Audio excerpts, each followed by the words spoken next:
Efésios capítulo 1. Vamos lá? Quem achou? Amém. Quem não achou ainda? Espera um pouquinho, pastor. Você não achou ainda? Efésios capítulo 1.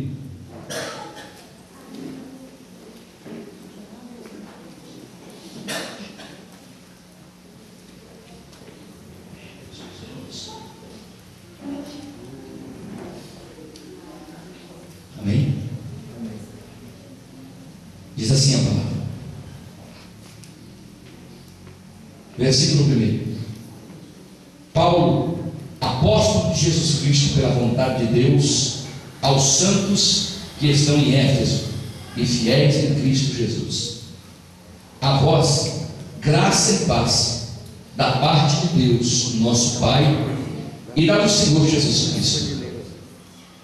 Bendito o Deus e Pai de nosso Senhor Jesus Cristo, o qual nos abençoou com todas as bênçãos espirituais nos lugares celestiais em Cristo, como também nos elegeu nele antes da fundação do mundo, para que fôssemos santos e irrepreensíveis diante dele em caridade, e nos predestinou para filhos de adoção por Jesus Cristo, para si mesmo, segundo o beneplácito da sua vontade, para louvor e glória da sua graça, pela qual nos fez agradáveis no amado,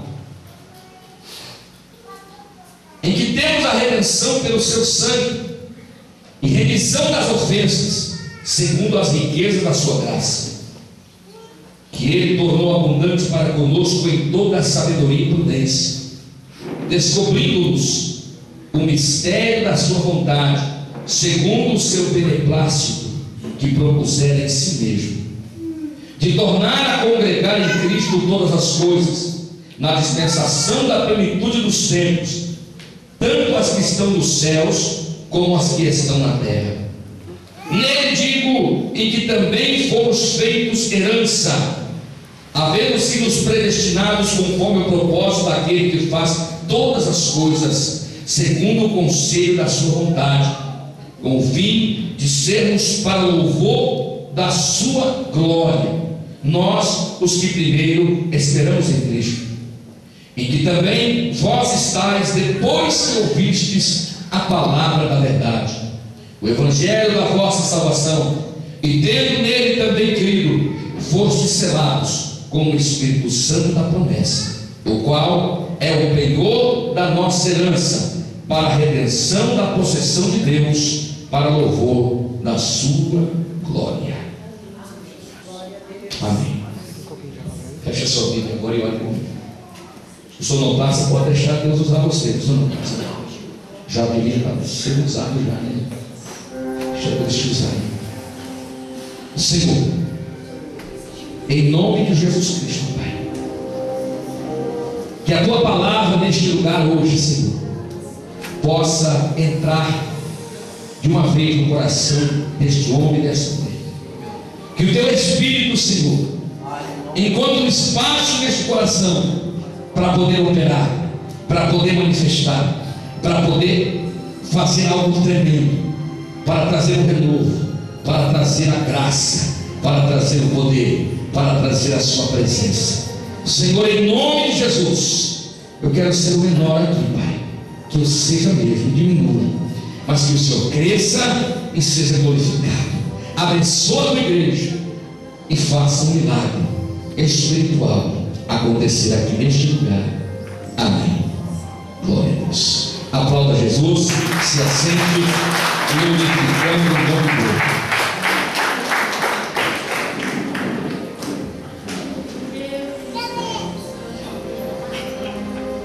Louvado seja Deus.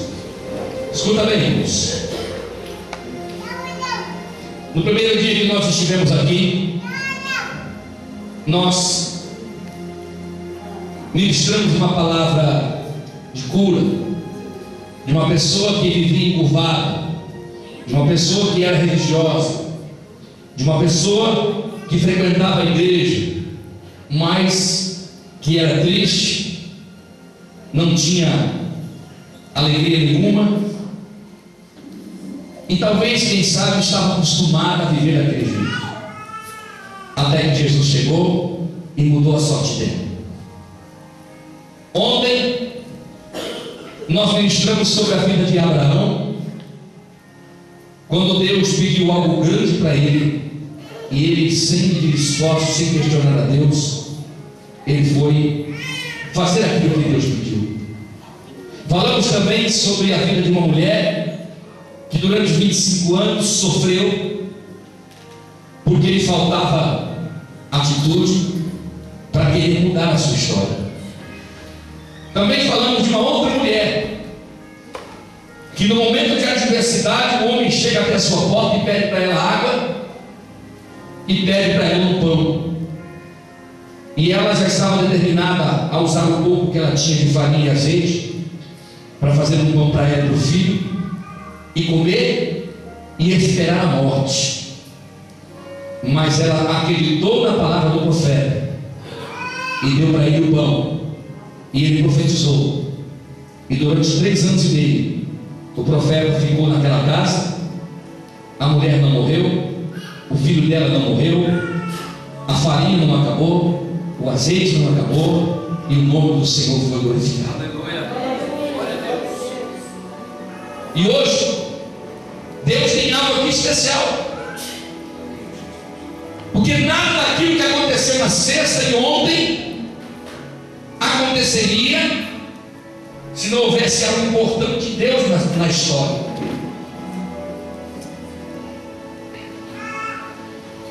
Quando eu olho aqui para a palavra de Efésios, capítulo 1, o apóstolo Paulo estava se referindo à graça de Deus. Sabe o que é a graça de Deus, irmão? A graça de Deus é tudo. Abraão viveu no tempo da lei, Ana viveu no tempo da lei, a mulher encurvada viveu no tempo da graça. Hoje você vive no tempo da graça, e todos esses momentos, esses fatos históricos, sempre estava ali a presença do Espírito de Deus. O Espírito de Deus sempre esteve envolvido e operando em todas as situações. O Espírito de Deus está envolvido com a criação desde o início, porque você se lembra que a terra era sem forma e vazia, e Deus criou a terra. Não tinha animal, Deus criou animal. Não tinha água, Deus criou água. Não tinha luz, Deus criou a luz. Não tinha treva, Deus criou as trevas. Faltava o homem, Deus pegou o barro e fez o homem. Mas faltava vida, e Ele assoprou o Espírito de vida e criou o homem. Aleluia! Mas para o homem ser feliz precisava ter uma companheira. Deus tirou da costela e fez uma mulher. E tudo isso eu posso dizer que sem a graça de Deus, nada do que não era se tornaria. Sem a graça de Deus, você não estaria aqui hoje. Sem a graça de Deus, você não estaria vivo para contar a sua história. Sem a graça de Deus, você não teria forças para lutar, para realizar seus sonhos. Sem a graça de Deus, nós não teríamos nada, nós não teríamos alegria, nós não teríamos desejos, nós não teríamos vontades. E eu olho para a palavra de Deus, eu vejo que essa graça, este tempo que nós estamos vivendo, do dia em que Jesus Cristo nasceu, começou então a era da graça. Acabou o tempo da lei, acabou o silêncio de 400 e poucos anos de Deus, entrou então o tempo de Jesus, o tempo da graça. Jesus partiu, mas o Espírito de Deus permaneceu. O Espírito de Deus continua. O Espírito de Deus continua a operar sobre a minha e sobre a tua vida. Eu vejo lá no livro de Joel, no capítulo 2, no versículo de número 28, Deus usando o profeta Joel para profetizar, porque naquele tempo, escute bem, naquele tempo Israel virou as costas para Deus, Israel deixou de adorar a Deus, Israel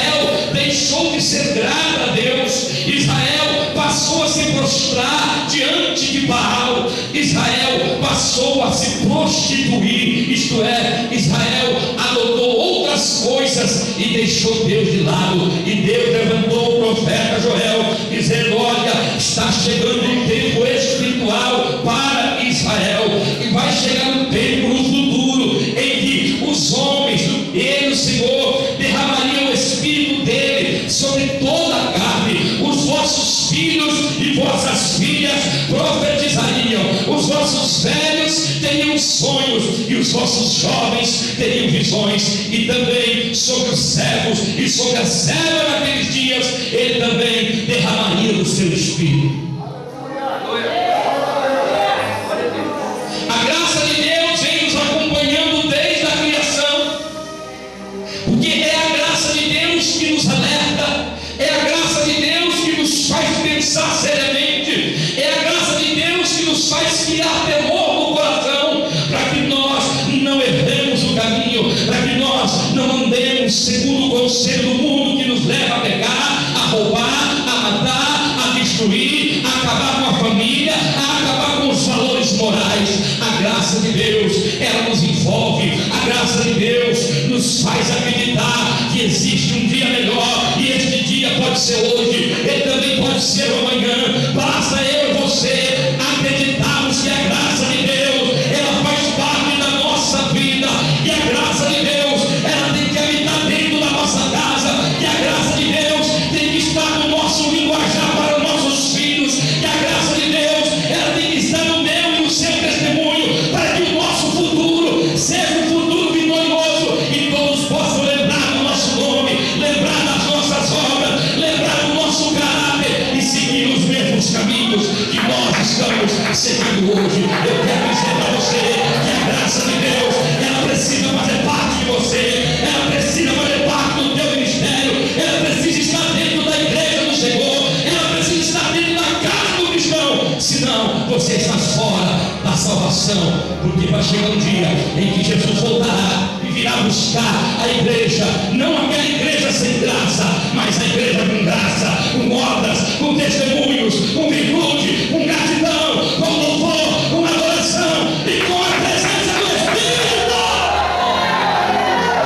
E se aqui tem crente cheio da graça, nada te impede de dar glória, de levantar sua mão e agradecer o nome de Deus.